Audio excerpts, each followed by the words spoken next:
kind of zoom up to where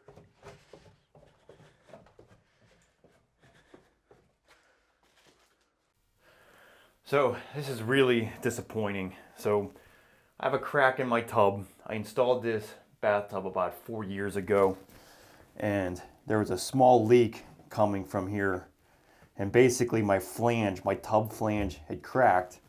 And then when I went to remove my actual drain assembly, the tub actually just started peeling apart right around the drain. And everything's like flexible, like right around this drain area. Like there is really no thickness. This is only like about 1/8 of an inch thick. Really poorly constructed, really disappointing. And unfortunately, there isn't any way to just repair this.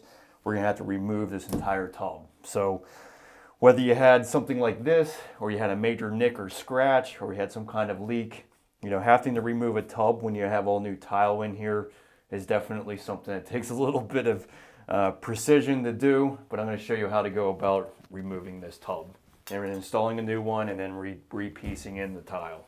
So this particular model just has a set screw at the bottom. Huh. That means it's in the basement. Yeah.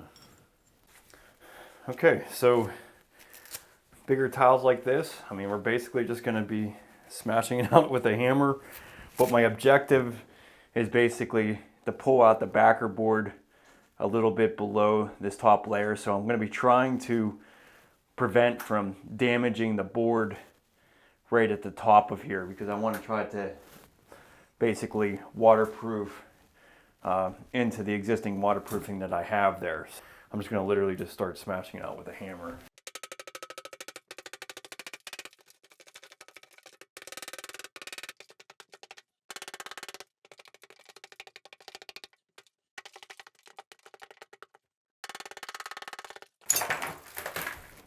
So you can see all my trowel lines here. I do not really consider that good coverage. That kind of means that either my thin set had kind of dried up on me, or I wasn't getting a good bond here, but that does make it easier to pull the tile out, that's for sure. Chipped that tile, didn't I? This is what you try to avoid. That stinks.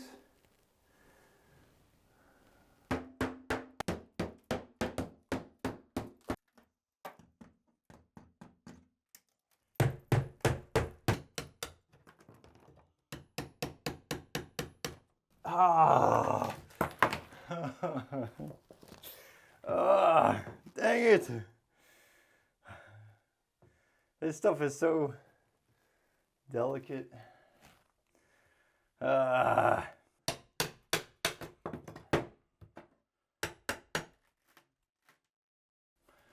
Why is that splitting off of there, man? Against the grout and pushing it off. Dang it.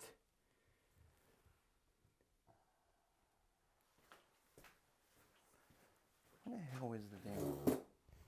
Okay, so I'm not being delicate enough, and I'm chipping more tiles, and I'm going a lot further than I want to. So I'm gonna just use my grinder and basically cut this to prevent this, because I think what's happening is that this is a epoxy grout in here, and it's hard enough that when I'm pulling this off, it's chipping off the corners of my tile. So I'm gonna just first off just score the grout joint. I'd imagine if you had porcelain, this probably wouldn't be a problem, but I gotta cut out this one now.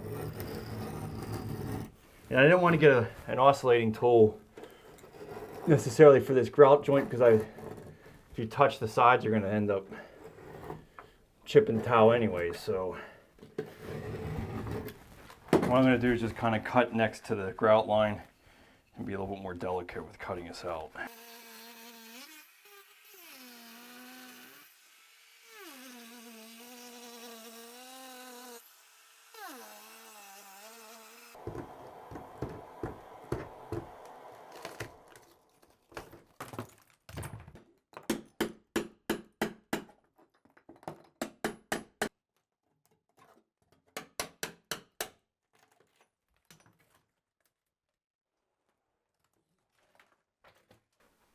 I just can't believe that's the way that pulls that. Oh, you know what? That's what it. Is that what it is? It's my leveling clips that are making it hit that. Yeah, see, I mean, it's just crap tile. That's all I can say. How much was it a square foot? I mean, I don't even know. Probably $2.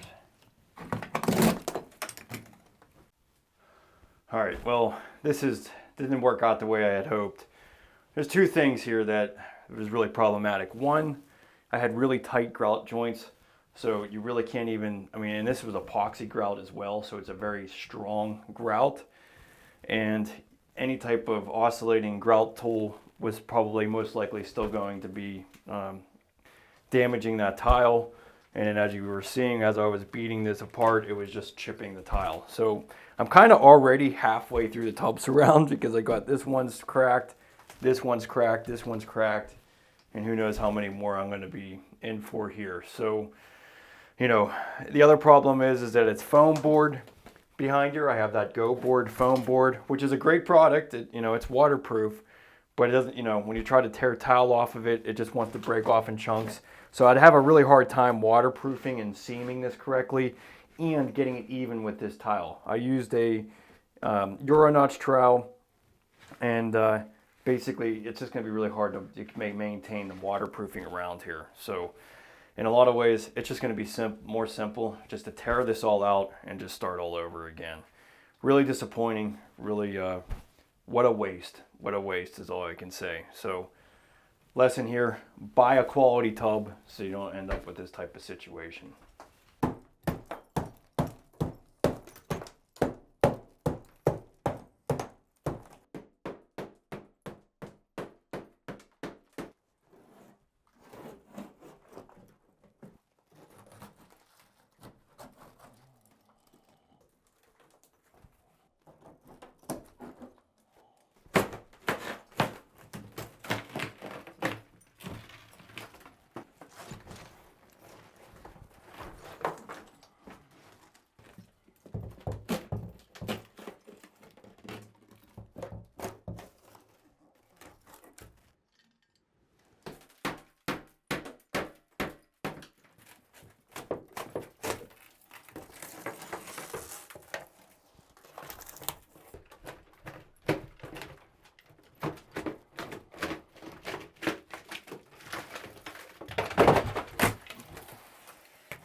All right. Well, at least you can take out your frustration from Delta by tearing this all out. So, thanks a lot, Delta. I appreciate it. All right, I'll have to bring my truck over. So, we're going to cut this out. You know that it's not going to take much with a Sawzall to cut this out. It's so thin. So, we're just going to cut this in half and pull it out of here.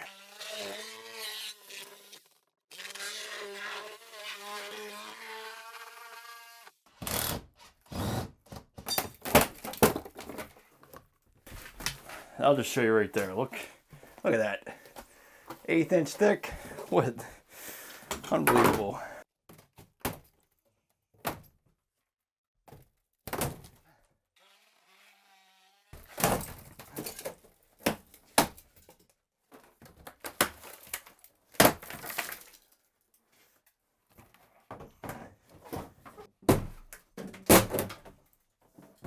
Tell me you've ever seen that.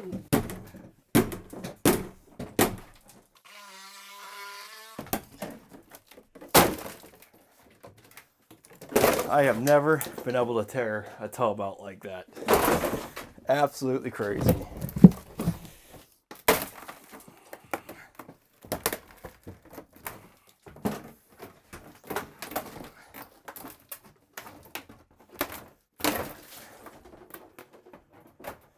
Yeah, so, I mean, look at that. I mean, it's just so thin. I mean, there's nothing there. It's just a little, it's basically just a liner, a glorified liner. So there's there was space between this and my bottom and bed. So I have concrete or mortar underneath of this. That's why that's in so well. Unbelievable.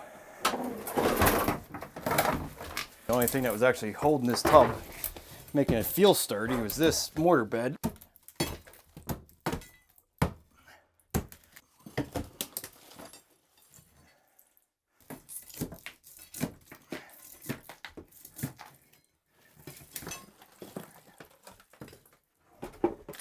That's the only nice thing I would say about it is, you know, this waffle really fills it in, but this being separate from the tub and how they have that little, you know, 1/8 inch liner, you know, that's really where the failure is, if you ask me. I mean, this idea is good. I like it, but if you only have an 1/8 inch of crap, you know, you got an 1/8 inch of crap. So, all right, let's clean this up.